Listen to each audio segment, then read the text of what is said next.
Hello guys! Welcome ulit sa aking vlog. Today's video, kakain tayo dito sa doner na to. Alam niyo kung ano yung doner? Ito po yung shawarma. Kung tawagin po sa Arabic is shawarma. So ang doner po is originally po talaga from Turkey, pero na-adapt sila ng mga Syrians. Sikat ang Syrians sa Saudi Arabia, sa mga Arab countries ang doner. So ang tawag po dito is durum, doner, and sa Arabic po is shawarma. So ito po yung kinainan ko guys, sobrang ganda, napaka-authentic yung kanilang design. Yan. Ang kanila pong gumagawa ng doner is Syrian. Yan. Yan, ito guys, ito yung kanilang doner, chicken doner. So may dalawa pong klase ng doner. Merong meat doner, yung baka.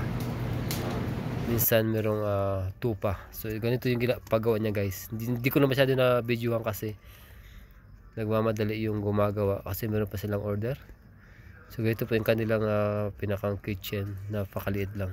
So maganda po siyang business, kaso kailangan ng place talaga isa sa mga crowded places, kasi napakasikat po nito. Kahit sa Manila na po, sa Pilipinas, marami na po ng ganito. So ito na po yung order ko.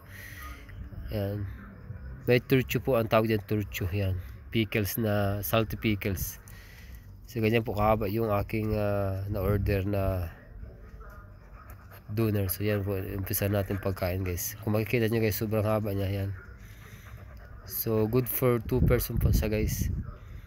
Yan, sama pa natin ng turcho. Napaka-healthy po nitong turcho na to. Salty po yan, salty pickles with the green pepper.